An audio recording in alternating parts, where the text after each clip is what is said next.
Now we are going to start the next chapter. The name of this chapter, tools, techniques and technology. We have already covered 3 chapters. Now we are moving further in the chapter 4. So this is the chapter 4. Chapter 4, sorry, we have already covered chapter 4, 4 chapters, and now we are in the chapter 5. The name of this chapter is tools, techniques and technology, making it real.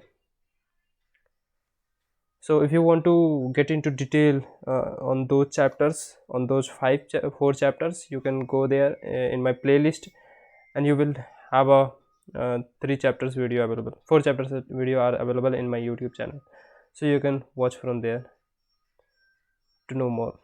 Okay, so now without any further delay, let's get started. When making comics, there are only 2 tools you can't do without. So far in this book, we have been working on getting tool number 1, your mind, ready for challenges comic presents. The techniques and technologies you use to produce your comics are up to you, so long as it fits in tool number 2, your hand, and it accomplishes the purpose you have set for yourselves. There is no wrong tools for the job. So there are, the author has described 2 tools. The first tool is your mind, and the second tool is your hand. On the other hand, if your goals are anything like the thousands who came before you, you will want to know what tools they used and why. If your goal is to have your work published using traditional printing methods, for examples, you will need a tool that can draw a producible black line. Enter the pen. In this case, a black rolling ball fine point. Bought it after lunch today at the drug store. Cost $2. And you will need something to use it on, like this sheet on printer paper from my local office store. Here I'll just grab a big flat hardcover book off the shelf, put our paper on it and try a quick 3-minute sketch. Okay, not exactly Michelangelo, but then neither am I. I wonder that more a more naturally talented draftsman could do with a simple pen like this. Oh yeah. Hey, here is Paul Smith. Draw leave it to change classic X-Men artist. He's some local. So Paul, could I ask you to do a little 3-minute doodle using this pen? It's not for print or anything, right? There minutes 3 minutes later. There you go. Thanks. Okay, even in a little doodle like this, you can see the confident like form and compositions that an experienced artist like Paul can command, even when using the simplest of tools. But is a $2 pen and some cheap paper all you need to make comics? For a few of you, the answer might in fact be yes. In Paul had to do whole book this way, he could. Suppose you wanted to travel around the country for a year, making up stories about each city and the people you meet, jotting them down as they come to you. Keeping your tools simple might suit such a diary like improvisational style. Serious comics have been drawn using simple tools before, so why would you invest in more? Well, for starters, maybe you want a comfortable surface to draw on a sturdier, longer lasting paper, and a bit more variation in the line work, on or way to plan for and organize the panels of your story before the first lines and even drawn. To achieve that added control and flexibility, artists throughout the 20th century turned to a wide array of drawing tools. Here are some of the classics.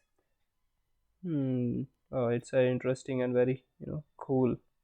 So that is, I don't have these stuff, so I want these things. But yeah, let's see when when I will have these stuff.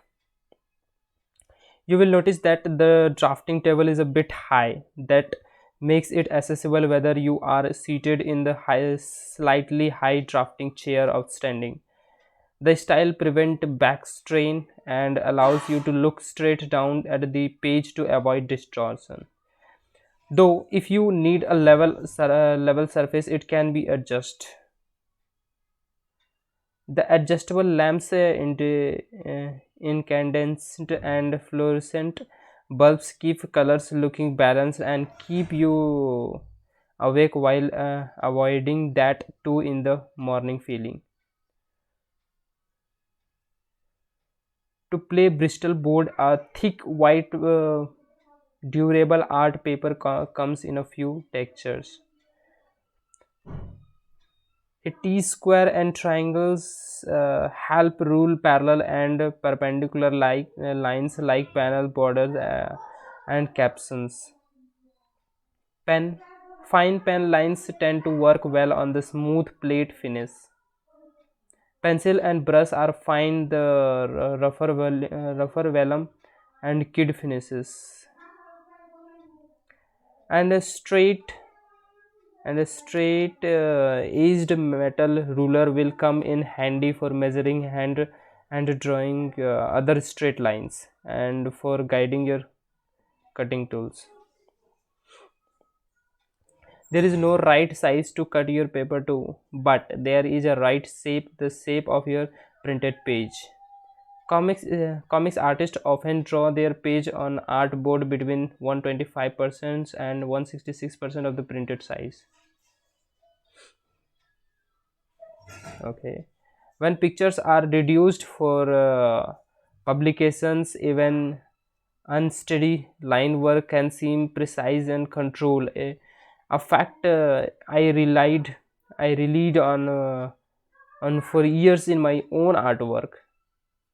For planning and penciling, most use a light, that is hard mechanical pencil, a non reproducible blue pencil, a smooth gum eraser, and or a more abrasive but less greasy pink eraser.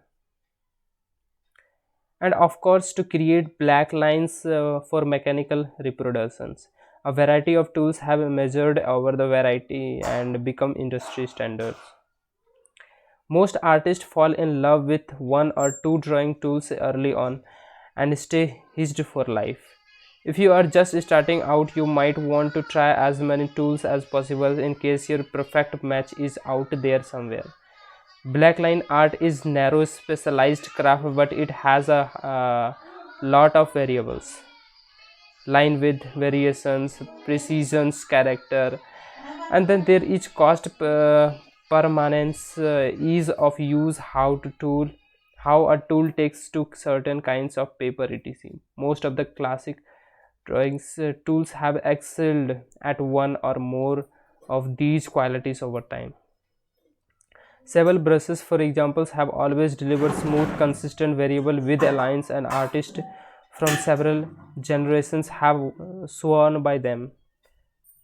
Sables are great at what they do, but they cost a bundle demand a lot of love and care and can only be used with open bottles of ink and water nearby, leading some to seek easier to use, cheaper and or more portable alternatives. Pen brushes with felt tips or their own built-in ink supply have been catching on for these reasons, though they do have detractors. Some feel their lines quality and variations panels compared to the sables and other traditional brushes, and of course disposable and cost more in the long run. But like any technology, these brushes alternatives continue to evolve, so keep an eye out. Nip pens, sold with a holder and assorted removable nibs provide line with variations like a brush, but usually within a more narrowly controlled range. Depending on the nib in exchange, the offer increased lightly within the small area. Some nib types like the venerable crow quills can be even thicker to use and care for than the sable brushes. But for many, their precise yet unmistakably hand-drawn look is unavailable. Fixed with or technical pens provide the highest level of precision by eliminating line variations entirely and guaranteeing a smooth, consistent line width.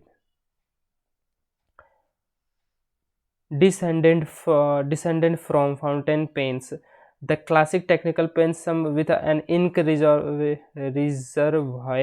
inside them, eliminating the need for dipping ink. Like fine brushes and nib pens, such pens are a core to lean and maintain. But the technical pens virtues are not particularly subtle, so a greater number of artists have been willing to switch to fixed with markers with supposedly permanent inks and save themselves the hassle. Speaking of inks, you may want to experiment. Certain tools work best the certain inks.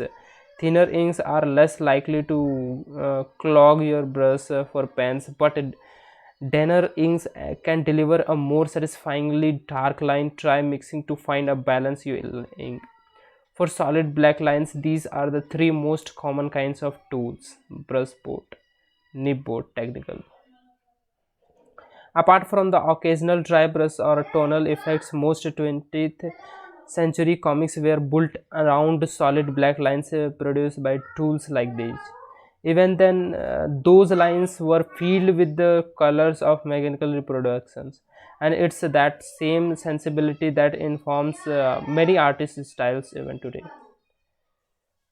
So,